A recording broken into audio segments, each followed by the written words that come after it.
اللهم صل على سيدنا محمد وعلى آل سيدنا محمد. أعوذ بالله من الشيطان الرجيم. بسم الله الرحمن الرحيم. الحمد لله رب العالمين، والصلاة والسلام على سيد المرسلين وعلى آله وصحبه أجمعين. رب اشرح لي صدري ويسر لي أمري واحلل عقدة من لساني يفقه قولي. سبحانك لا علم لنا إلا ما علمتنا إنك أنت العليم الحكيم. ولا حول ولا قوة إلا بالله العلي العظيم. Kitab Penawar bagi hati, muka surat 25.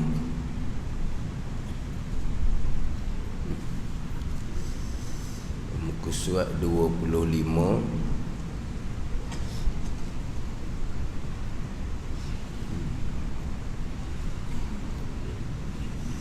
Baris yang kelima daripada atas tau. Baris yang kelima daripada atas kan kita. Dan setengah daripadanya memada dengan sedikit daripada harta dunia. Betul tak? Qala al-muallifu rahimahullahu ta'ala wa nafa'ana bi'ulumihi amin.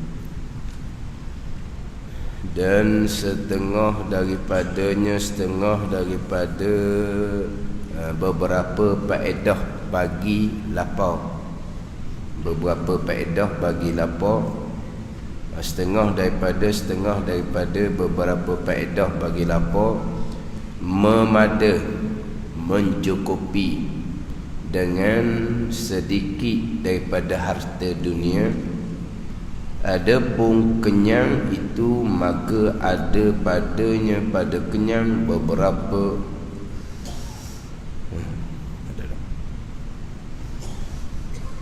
memada dengan sedikit daripada harta dunia. Setakat tu kita baca dah minggu lepas situ dah.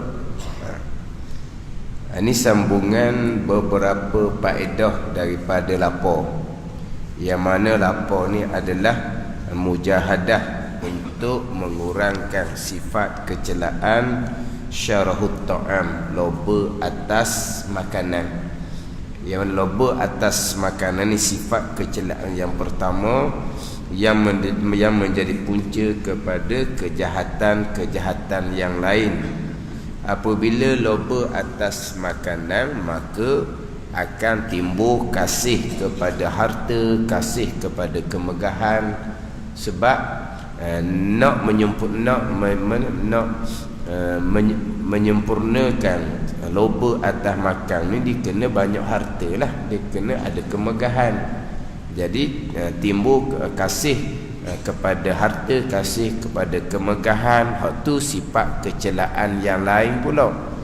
Kemudian apabila kasih kepada harta dan kemegahan, dapat harta, dapat kemegahan, timbul pula riya, ujub, takabur, berseteru, bermusuh.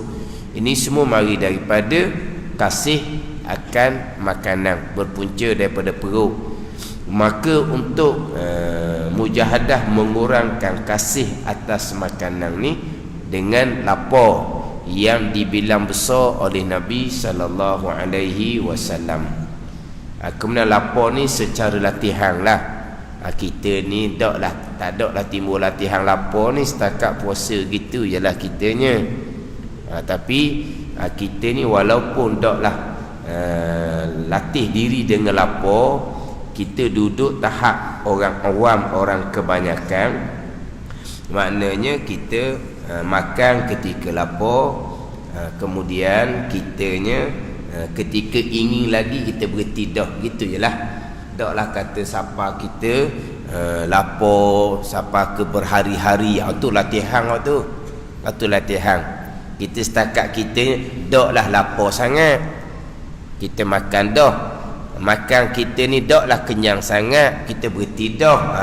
Ini orang awam, orang kebanyakan. Daklah lapar sangat baru makan, dak juga. Tapi ketika makan daklah kenyang sangat, maknanya tika-tika nak lagi tu berhenti dah. Ada ni.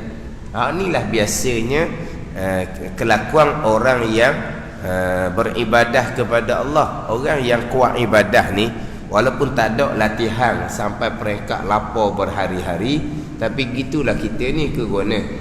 Kemikiran makan je kita ni. Tengah-tengah kuat belajar, tengah-tengah beramal, belajar beramal. Mana kita ni nak tuju jalan ibadah lah, bukan kata dunia semata-mata dak lah kita ni. Dunia lah. Tapi maknanya kita dengan belajar, dengan amal, belajar amal. Jadi hati kita ni tumpu ke makan kita. Kuranglah kita ni. Sebab tu kalau kita duduk dalam keadaan dunia, contohnya sebelum ni kita duduk dalam dunia, kemudian sekarang ni kita ini berubah, kita kurangkan dunia, kita lebih kepada agama. Tak sama dah hati kitanya. Dulu masa kita duduk kira dunia, belajar dak, ibadat pun tak ada, semayang pun tak cukup, lepas tu mikir makan je.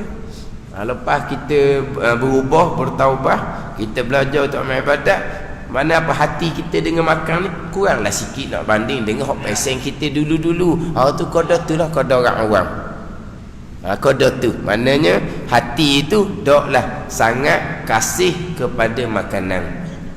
Mana kurang sikit dah kitanya, tapi nak hilang terus kasih atas makanan ni, dia kena berlapar, latih dengan lapar. Latih dengan lapar ni pula banyaklah pula perekat dia pula latih dengan lapar ni. Bukan hanya semata-mata puasa. Puasa tetap dah. Puasa sunat tetap dah. Orang yang dalam latihan penyucian rohani, puasa sunat tetap dah. Tetapi mereka berbuka pun qada syariat je. Qada syariat je. Bukan berbuka sampai kekenyang dah. Berbuka bukan 1/3 perut. Berbuka qada boleh buat ibadat. Berbuka tu sunnah Nabi SAW. Manakala dia berbuka sekadar boleh membetulkan tulang belakang untuk ibadat. Ini hak latihan. Hak rendah sikitnya sekadar 1/3 perut. Itu rendah sikit. Mana makan, mana kalau 1/3 perut ni kita nak lagi, sebab perut luas lagi tu. 1/3 baru. Maknanya dalam tu boleh masuk banyak lagi, 1/3 barunya. Boleh tambah lagi 2/3, tapi berhenti dah. Tu. Tu hak pertengahan. Hak mula-mulanya setakat boleh buat ibadat. Ni hak mula-mula latihan ni. Hak paling hak lebih tinggi, hak paling tinggi. Ni latihan belaka ni, hak latihan. Ke mana? Kita duduk tahap mana? Kita ni berkali bukan 1/3 perut tau. 2/3 perut. 2/3, lepas tu 1/3-nya air, lepas tu kok seeh. Dah tak ada ruang udara, tak ada. Kan terdahulu kan. Makan sekadar untuk membetulkan tulang belakang, Nabi kata. Sekadar boleh berdiri buat ibadat. Kalau kita tak cukup seumpama tu, Nabi suruh bagi 3. 1/3 makanan, 1/3 minuman, 1/3 ni udara. Maknanya dalam perut kita ni ada ruang lagi. Tapi kita ni kadang-kadang siapa ke habis ruang. Maknanya kalau kata gak 2/3 makanan, 1/3 air, lepas tu seeh lalu tak ada. Ni dah orang nak bangun lah lama-lama. Nak buat ibadat pun tak urut. Ni padat ni. Jadi dia cerita bab lapar, yang mana besar kelebihan latih diri dengan lapar ni. Tambahan pula kalau perjalanan penyucian rohani sangat penting berkaitan dengan latihan lapar ni. Kalau penyucian rohani berzikir ribu-ribu untuk menyucikan rohani, tapi kerja makan je, pagi pun kedar, tengah hari pun kedar, tengah malam pun kedar, tersenyum sudahlah. Tu senyum tak kata apa pasal tu. Dia ngamuk, dia mudah marah kat orang. Orang yang punya cara rohani, hati suci bersih ni, dia mudah nak marah kat orang. Pasal tu. Dah gitu ke kalau betul-betul punca rohani? Faham-faham lah. Tu faham-faham. Kalau kita makan je, duk kedai sama-sama, itu orang-orang biasa je tu. Orang-orang biasa je. Kadang-kadang syariat pun atas tong je kadang-kadangnya. Kadang-kadang syariat pun tak peduli je. Dia kalau perjalanan penyiaran rohani memang bab lapar itu satu perkara yang sangat penting, sangat dibesarkan dalam penyucian rohani. Jadi dicerita berkaitan dengan beberapa faedah lapar, di antaranya nipis hati sehingga mendapat ia akan sedap mengerjakan ibadah. Di antara faedah laparnya cerdik hati. Cerdik hati. Mana kalau kenyang tu menyebabkan jadi bodoh hati atau hati dicerita hati ni. Dan setengah daripadanya memecahkan keinginan nafsu. Itu faedah daripada lapar. Setengah daripada faedah laparnya ringan tubuh bagi sembahyang tahajud dan mengerjakan ibadah dan hilang mengantuk yang menegak daripada ibadah. Itu dia antara faedah lapar. Dan setengah daripada faedah lapar ni memada dengan sedikit daripada harta. Memada dengan sedikit daripada harta. Sebab dia nak harta banyak ni, nak kenyang je. Nak kenyang. Tapi kalau kita ni lapar, makannya kodok-kodok, maka dengan harta dunia sedikit sudah memada, sudah mencukupi. Sudah memada, sudah mencukupi. Sebab kalaulah kalau kasih akan makanan, dia perlu kepada harta yang banyak. Kan kadang-kadang tengok kan orang-orang hok jenis makan tu kan, satu meja tu tak tahulah makan macam mana. Tu belanja besar mana tu? Kalau harta sedikit cukup? Tak cukup harta sedikit. Banyak mana tu? Berapa belanja dia? Tu hak bersangatan kenyang lah. Kita ni hak sederhana. Ada harta lebih sikit-sikit pun boleh dah kita mencukupkan hak makan kita tu. Tapi kalaulah hak lapar sungguh ni memang memada dengan sedikit daripada harta. Kalau ada harta lebih-lebih pun mereka akan gunakan untuk infak. Mereka akan gunakan untuk infak. Itu di antara faedah lapar juga tu. Sini faedah lapar didatangkan beberapa faedah aja. Dan kitab Sairus Salikin banyak lagi dicerita di antara faedah-faedah lapar. Di antara faedah banyak lagi dicerita. Jadi apabila memada dengan sedikit daripada harta, faedah dah lapar ni, maka baki daripada harta tu banyaklah kita infak pada jalan agama Allah Subhanahu wa taala. Jadi di antara faedah laparnya banyak infak. Itu kita pula. Dah sebab dengan harta yang sedikit sudah cukup, harta dengan kita ni ada lebih, maka infaklah. Tapi kalau kita jenis makan lebih sedikit, infak pun kuranglah sebab kita nak pakai duit lebih sikit. Ke mana? Kalau kita makan je, tak ada nak infak dah. Mikir dah lah. Kalau kita makan tak ada nak infak. Kalau makan sederhana, infak pun kodok-kodok lah. Tapi kalau sampai tahap ni, dalam keadaan lapar, makan kodok-kodok sahaja, maka cukup dengan sedikit harta yang ada yang baki tu, maka mereka mudah-mudahlah infak. Atau kita boleh nilai diri kita sendirilah. Kita duduk macam hak sebut sini tu lah. Tapi tak sampai tahap hak lapar, hak peringkat hak tinggi, hak kodok kita lah. Dok lapar sangat, dok kenyang sangat. Tapi belanja kita untuk makan lebihlah sikit. Hak belanja kurang sungguh, memada sungguh dengan sedikit, hak memang dah kena lapar, dah makan sikit-sikit je. Kalau puasa tadilah berbuka puasa kerana sunnah, qada hak dimakannya setakat boleh buat ibadat. Banyak mana? Sikit je lah. Maka harta yang lain, maka mereka pun akan infak pada jalan agama Allah. Mana lapar dapat memberi sedekah lebih banyak. Sebab apa? Sebab harta sedikit sudah cukup apabila dia ni lapar, mengurangkan makan. Itu dia antara faedah dia. Itu cerita habis cerita bab lapar. Dia nak cerita bab sebaliknya pula. Ada pun kenyang itu, hak sebalik dia.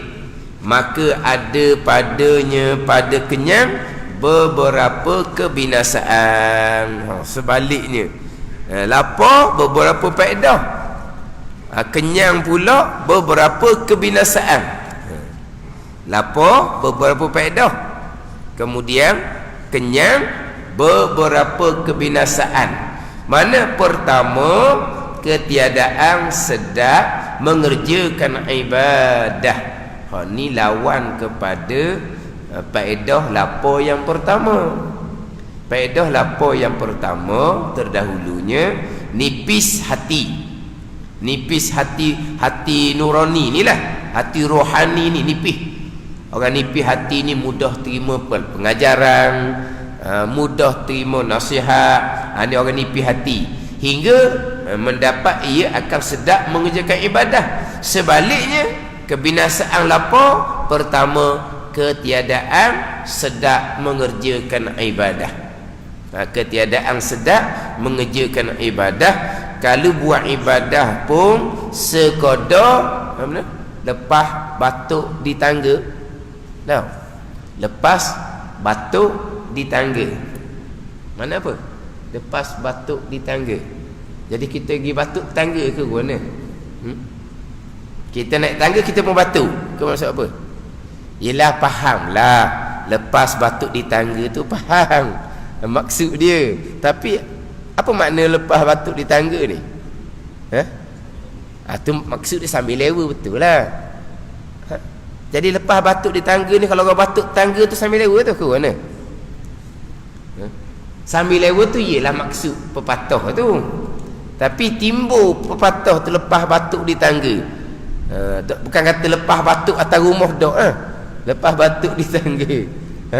Timbul pepatah tu mai ikut mana? Sambil lewa tu maksud dia. Mana? Orang sekolah mana? Maksud dia sambil lewa, betul lah. Tapi jadi timbul pepatah lepas batuk di tangga bagi maksud sambil lewa tu. Keluar timbul mana tu? Orang batuk tangga ni makna sambil lewa ke mana? Kalau nak batuk sungguh, naik atas rumah dulu baru batuk. Lepas tu batuk sungguh. Tangga batuk dah sambil lewa ni. Lepas tu nanti naik atas rumah dulu molek baru batuk. Lepas tu baru batuk sungguh. Tak sambil lewa tu. Suka pula. Mana kalau tangga ni kalau batuk orang tengok, jadi tak tu dah. Kalau nak batuk sedap naik atas rumah. Tu baru batuk sedap tu. Tak sambil lewa dah tu. Tu kan.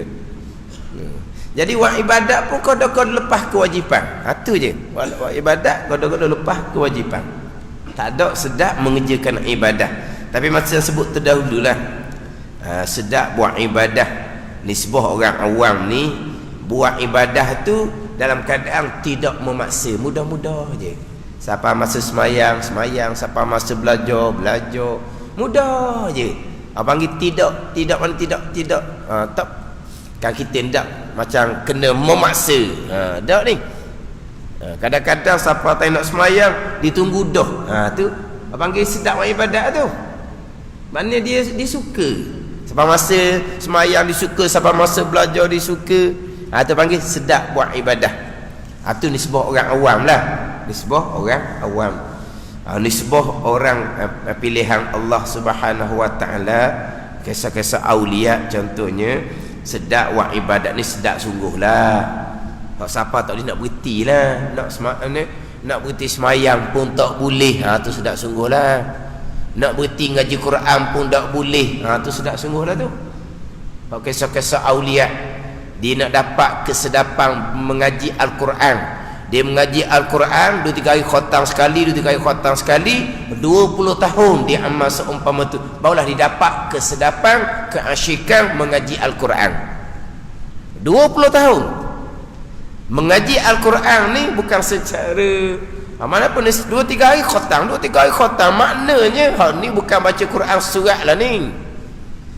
Kalau baca Quran pakai tengok Quran, tu dak dang lah.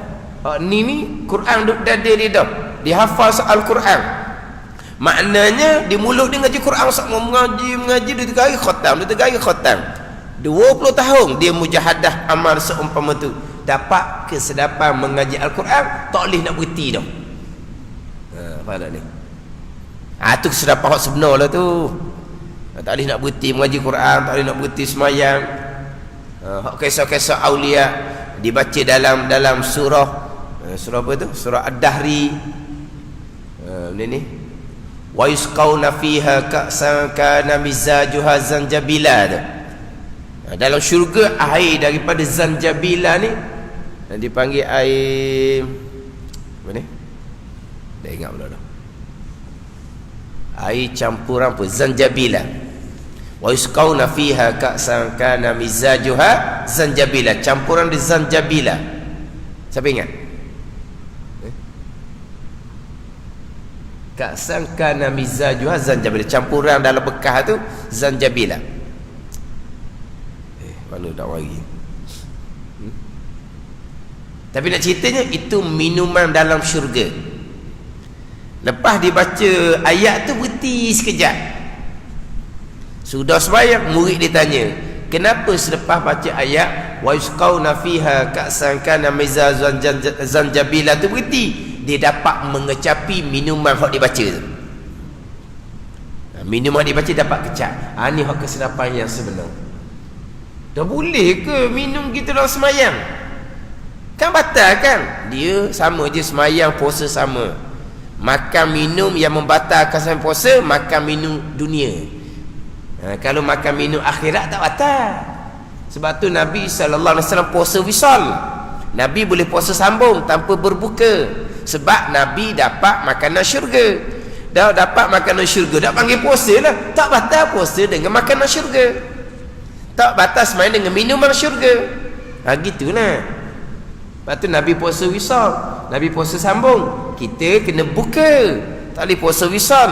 Puasa wisal ni makna masuk waktu maghrib tak makan juga, tak buka juga. Itu puasa wisal. Nabi puasa wisal sebab Nabi dapat makanan syurga. Nabi dapat makanan syurga. Tak panggil puasa kalau nak makan gitu. Panggil puasa.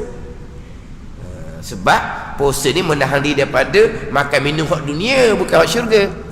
Ada. Aja nak kisah tadi minum minuman ni syurga zanjabila apa ni? Ni tak lagi. Dak batal sembahyang. Dak. Ni panggil apa? Kesedapan yang sebenar. Ada. Itu kesedapan yang tak boleh nak berhenti ibadah. Tak nak berhenti ibadah. Berhenti ibadah ni jadi macam dah dalam kesedapan yang sebenar. Duduk dalam kesedapan, mana boleh tinggal kesedapan? Mana boleh tinggal kesedapan? Lepas tu buat ibadah seumpama ni kita tak boleh nilai dengan pesen kita. Pesen kita tak dapat kesedapan yang sebenar, maka kita terasalah lengah, letih. Kalau dalam kesedapan yang sebenar, dalam kesedapan bukan kesedapan ibadat pun, kesedapan hak benda yang kita suka sangat-sangat, dak sedar dah. Letih pun tak sedar, lengah pun tak sedar, mengatuk pun tak sedar. Hak kesedapan hak nafsu kita tak sedar dah. Ni kesedapan yang sebenar ni. Jannatul ajilah, syurga yang segera atas dunia. Dapat kesedapan ni tak ada lah letih-letih, tak ada mengatuk, tak ada lapar, tak ada. Jadi duk nilai macam mana kisah-kisah aulia semayang ratus-ratus rakaat satu malam. Dia kata matilah, cuba kau nilai sendiri, kau mikir kau sendiri. Dia kata kita nilai dengan akal kita. Kisah-kisah yang tidak munasabah seumpama tu, semayang ratus-ratus rakaat satu malam, cuba kira dengan tenaga kita ni, semayang sampai ratus-ratus rakaat, rebah lah. Dia kata dinilai dengan tenaga dia hak nafsu penuh. Dinilai dengan tenaga dia hak nafsu penuh. Hak ni ibadat mana ni?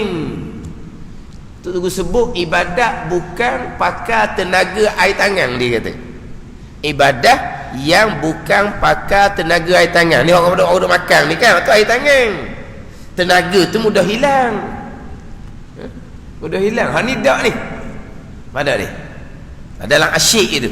Dia fikir, so kita fikir. Fikir macam mana? Fikir nilai kita memanglah tak munasabah kita rebah mati je. Demang tak tidur orang ibadat semayang kata-kata rakaat demang lah dia kata. Dia nilai ikut dia, ikut nafsu. Ikut orang biasa. Orang sunila gitu pula tu tengok pesen pun kalau ni orang-orang agama pun kadang-kadang cara nak royak, nak cakap, nak cerita pun apa-apa nyenyi pada nyenyi pada cara nyenyi dia orang sombong, orang cakap nyenyi orang sombong. Sama juga orang cerita bab hukum hakam dalam keadaan pandai nyenyi. Yelah, sombong tak sombong tu benda dalam, tapi hak dalam ni dia akan terpancar keluar dengan cara bercakap, dengan cara gerak-geri, dengan lagak. Dia akan menzahirkan hak dalam hati hak sombong tu. Ini kadang-kadang orang yang ada latar belakang agama, tapi kita fahamlah orang-orang gini lah dia nak soal sangat cerita-cerita aulia semayang kata-kata rakaat akal tak boleh terima, tak logik, kena mikir kok sikit, jangan percaya bulat-bulat. Cuba kita nilai mana boleh semayang kata-kata rakaat. Nilai ikut tenaga biasa. Ni dak ni. Ni dalam keadaan dia munajat dengan Allah Subhanahu wa taala, hati bersama dengan Allah Subhanahu wa taala, dapat kesadapan ibadah yang sebenar. Tak ada tu semua tu. Tak ada tu semua. Dia tak nak tinggal dalam daripada duduk dan kesedapan nak berhenti ibadat, dia tak boleh nak berhenti. Mana apa di sini tak boleh nak berhenti. Tak nak berhenti. Kita tak boleh nak buat. Nak buat banyak-banyak tu mikir dah. Nak buat banyak-banyak tu mikir dah. Sembahyang tarawih pun mikir kitanya. Sembahyang tasbih pun mikir kitanya. Sembahyang tasbih ni panjang ni. Baru buat ni apa? Buat pula ni dah cekak kita. Waktu pun mikir dah. Sunat tasbih. Mikir dah Padahal sunat tasbih tu pun potong separuh dah orang buat sunat tasbih kita ni. Tasbih dia separuh je. Subhanallah walhamdulillah wala ilaha illallah wallahu akbar wala haula wala dibaca dah. Dah baca dah wala haula wala quwwata illa billahil aliyil azim. Panjang mana dah tak dipotong. Dia hanya tasbih subhanallah walhamdulillah wala ilaha illallah wallahu akbar. Lepas tu ulang tasbih 10 kali. Mana wala haula wala. Dia kata tu panjang ya.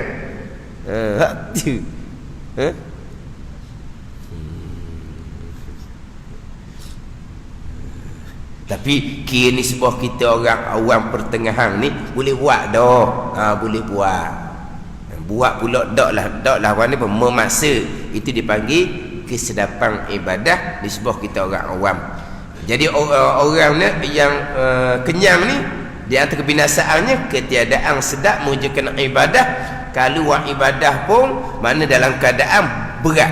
Buat ibadah dalam keadaan berat. Kedua, daripada beberapa kebinasaan kenyang, menambah keinginan nafsu.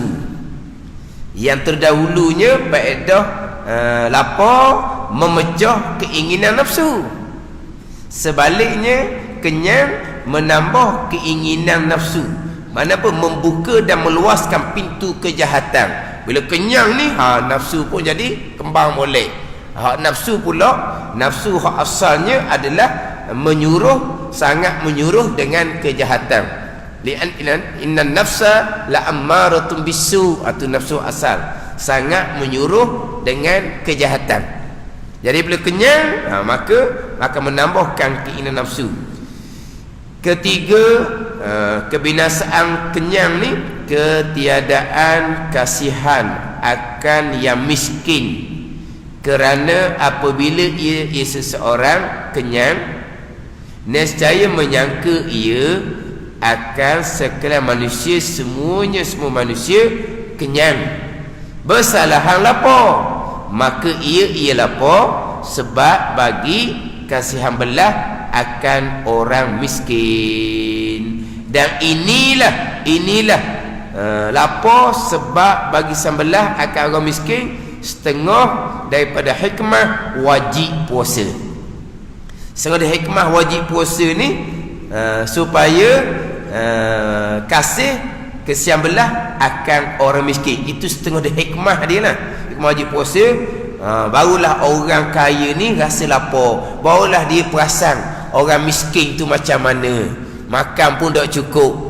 Bila ni apabila dia puasa, dia puasa dia lapar, baru dia perasan, baru dia sedar orang yang tak ada makan ni gini rasa dia, laparnya dia, barulah timbul kesian belah akan orang miskin. Adapun orang duk kenyang semua ni, dia tak tahu nak timbul kesian belah mana, dia tidak merasai.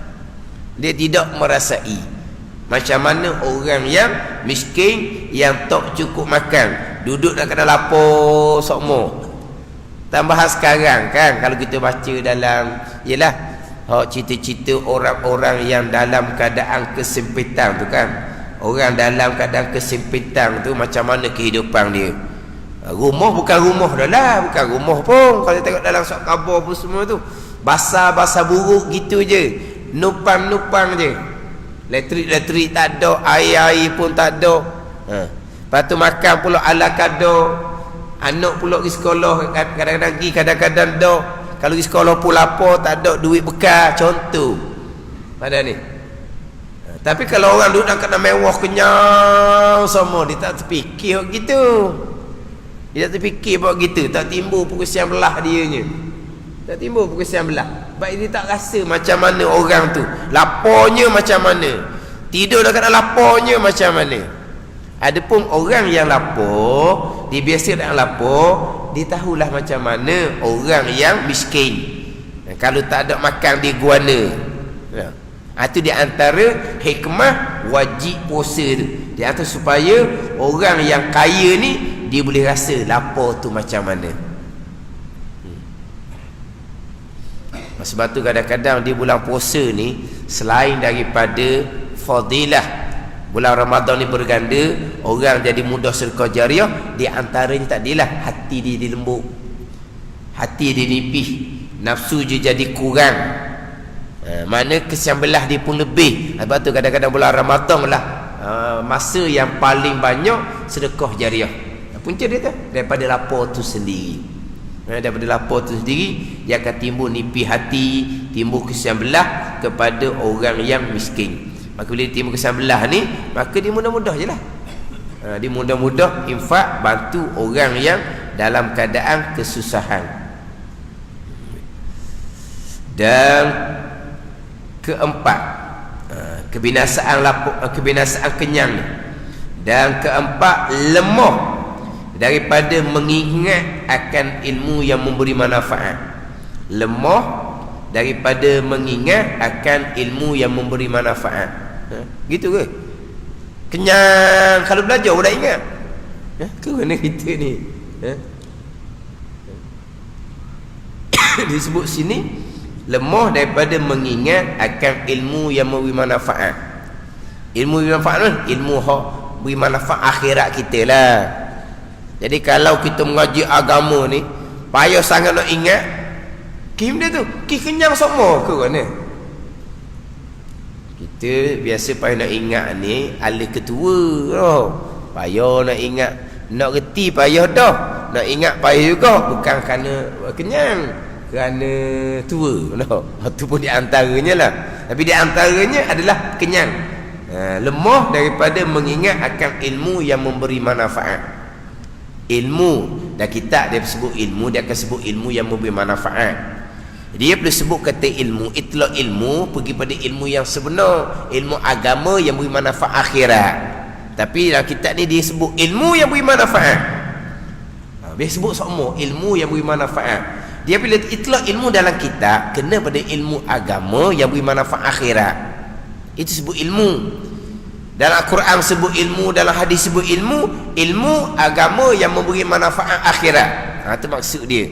Mana sebut ilmu cukup dah.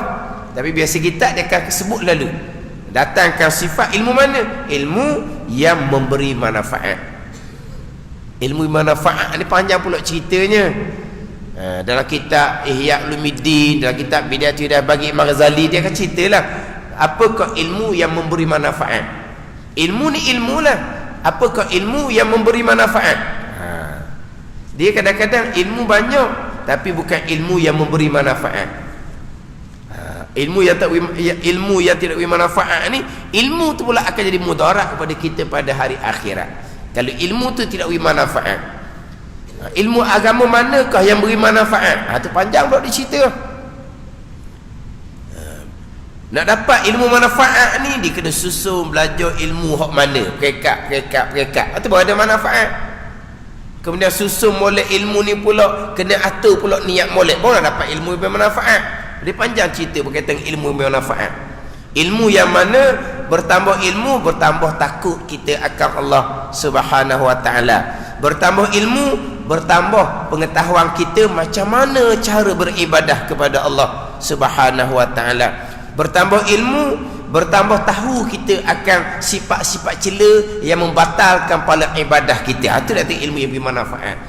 Ilmu bermanfaat, ilmu yang mana menambah gemar kita kepada akhirat, mengurangkan gemar kita pada dunia. Ilmu yang bermanfaat, ilmu yang mana dengan ilmu ni kita mengetahui akan tipu daya syaitan. Itu dia nanti ilmu bermanfaat. Itu nanti ilmu yang bermanfaat. Kita dia akan sebut seumpama tu. Berkata ilmu semata-mata, kan Nabi berdoa kan, Allahumma inni a'udzubika min ilmin la yanfa' wa min qalbin la yakhsha' wa min amalin la yurfa' wa min du'ain la yusma'. Min du'ain min ilmin la yanfa'. Minta beliau daripada ilmu yang tidak memberi manfaat. Ilmu tadilah ilmu yang menambah takut kita akan Allah, ilmu pegangan mengenal Allah Subhanahu wa taala. Ilmu yang menambah pengetahuan kita cara beribadah kepada Allah Subhanahu wa taala. Kita nak ibadah, nak semayang, ilmu mana? Ilmu tahu cara semayang lah. Kita nak ngaji Quran, ilmu mana? Ilmu tahu cara ngaji Quran lah. Itu ilmu bermanfaat. Ilmu yang menambah pengetahuan dalam beribadah kepada Allah. Kita nak semayang, ilmu yang menambah pengetahuan macam mana nak semayang. Kita nak ngaji Quran, ilmu yang menambah kepada kita macam mana ngaji Quran yang sebenar. Ilmu yang manfaat pula ilmu yang mana kita mengetahui akan kecelaan hati kita yang bawa pada batal pahala ibadah yang kita lakukan. Itu ilmu tasawuf pula. Nak tahu mana sifat baik, mana sifat buruk.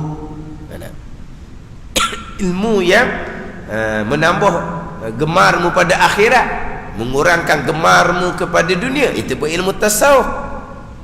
Ilmu yang mana bawa pada kita tahu macam mana tipu daya syaitan. Tipu daya syaitan. Sebab tipu daya syaitan ni bukan hanya dalam keadaan rupa kemaksiatan.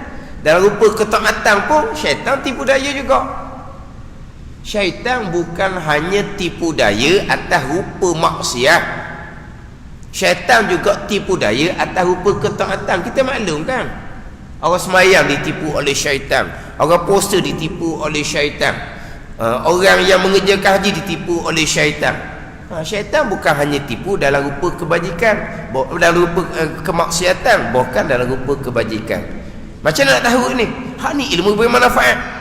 Contohnya kitab Minhajul Abidin, panjang cerita berkaitan dengan syaitan. Imam Ghazali cerita macam mana syaitan menipu daya anak Adam atas rupa ketaatan. Satu perengkat Imam Ghazali ceritanya. Contohlah contoh. Kita dak semayang bang, telitah di hati nak semayang. Telitah di hati nak semayangnya mula-mula sibuk kan. Orang yang tak semayang dulunya, dia semayang kemudian dia bertaubah, dia nak semayang tu timbul lama dah. Cetusan di hati yang dicampak oleh malaikat mulhim tu, kan kita maklum kan, tiap-tiap anak Adam Allah Ta'ala jadikan serta anak Adam ni satu malaikat mulhim, satu syaitan bernama waswasun. Malaikat mulhim ni duk cerita benda baik lah, syaitan waswasun dia cerita benda jahat. Jadi orang hok jahat dak mayabang, dia mari tu di hati kecil dia tu telitah. Takkan duk gini sama-sama. Yang jadi berubah-ubah kemudian tu dia mari sikit tu. Mari mana cetusan tu? Mari mikir nak sembahyang tu mari mana? Ni malaikat mulhim lah. Tapi tak kuat masa tu. Kuat hak syaitan juga. Lama tak boleh lagi ni apa kawan seorang-seorang mati takkan nak kadang nak semayang gini. Timbullah nak semayang. Terlucuklah. Hak syaitan kata jangan semayang, terlucuk. Jadi nak semayang menang malaikat mulhim. Syaitan boleh nak semayang pula. Syaitan tak lari dah. Mayang je. Belajar tak mayang je. Belajar apa kita tua malu kat orang ni. Kita tua baru nak betul Fatihah, baru nak betul tahiyat dah malu. Mayanglah, belajar dah. Mari mana pula tu? Syaitan lah tu. Semayang sebab apa wajib? Dah belajar wajib juga, apa tak belajar? Mayang apa dengan tak belajar gitu? Akidah tak mana hala, pekor tak mana hala. Mana tu? Syaitan tu. Syaitan tu pegang tu pula. Tak boleh gini ni, kena belajar. Mula-mula nak belajar malulah, begitulah, beginilah. Mikir dah nak belajar ni tapi macam-macam. Bolehlah belajar. Syaitan pula masuk pula, tak masuk belajar hak sedap-sedap sudahlah. Cerita-cerita semasa sudahlah. Cerita-cerita fadilah sudahlah. Kalau belajar bab hukum hakam sungguh, hak tu tak sah, hak tu tak sah, sakit dengar takut macam mana kita main tak sah belaka ni? Seru dengar gitu. Belajar hak lain tak belajar dah, tak belajar pula hak asas tu. Kan ni satu peringkat. Belajar betul pula dengan hak sepatutnya. Belajar pegangan, belajar bab semayang bang. Timbul pula tak ada orang lain dah belajar gitu, je belajar gitu. Kok tu pula dia mari. Orang lain belajar juga tu, dengar juga tu. Tak dengar apa fatihahnya, duduk dengar ceramah gitu je. Agak kemung je belajar fatihah. Ya sungguh aku seorang je, orang lain. Kata. Ni dia syaitan. Dia masuk. Jadi nanti ilmu bermanfaat yang mana kita tahu dengan ilmu tu akan cara tipu daya syaitan. Kita belajar kita seorang je belajar apa doa. Bila kita belajar? Baru setahun dua dah lama kening. Mari belajar setahun dua ni mari mana ni? Taufik hidayah Allah. Lepas tu nak riak wujud akal buat apa bukan hak kita pun hakikatnya hak Tuhan. Kita la haula wala quwwata illa billahil aliyyil azim. Tapi syaitan lepas ke tak? Kerja dia dah. Tu kerja dia. Tu mana? Career. Kerja syaitan. Syaitan buat kerja, tak ada culah-culah, tak ada curi tulang, tak ada menipu-nipu syaitan ni. Kerja dia betul benar. Tu syaitan. Jadi tak tahu macam mana cara tipu daya syaitan, lagi tak minat panjang. Sebab syaitan ni dia tak ada makan, tak ada minum, tak ada tidur, tak ada letih, tak ada lupa. Kita ni hak dia duduk tengah nak tipu, hak kita hak syaitan tengah nak tipu ni macam-macam kelemahan kita. Jadi kita ni lupa semua perangkap syaitan. Hak tukar pasang perangkap syaitan tak pernah lupa. Kan ni? Lepas tu macam mana kita? A'udzubillahi minasyaitanirrajim. Tu duk baca semua tu. Sebab kita duk ta'awuz semua, duk minta berlindung semua dengan Allah Ta'ala. Kalau kita duk berlindung dengan Allah, tak lepas kita ni. Lepas tu kita duk ta'awuz semua, duk minta berlindung dengan Allah Ta'ala semua. Kita tak sedar je baca a'udzu tu, ingat ke baca a'udzu gitu je. Ada kita baca a'udzu semua tu. Kenapa kita minta berlindung dengan Allah Ta'ala semua? Sebab kalau Tuhan tak pelindung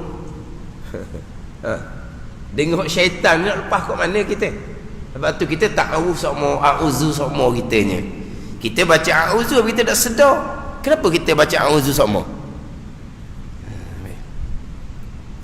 Itu dia anti ilmu yang bermanfaat. Ilmu yang mana kita tahu akan tipu daya syaitan. Itu panjang dah kita tasawuf dan kita ihya dan kita bidah Imam Ghazali akan cerita berkaitan dengan ilmu yang bermanfaat. Sebab Imam Ghazali sangat menitik berat berkaitan dengan ilmu itu sendiri.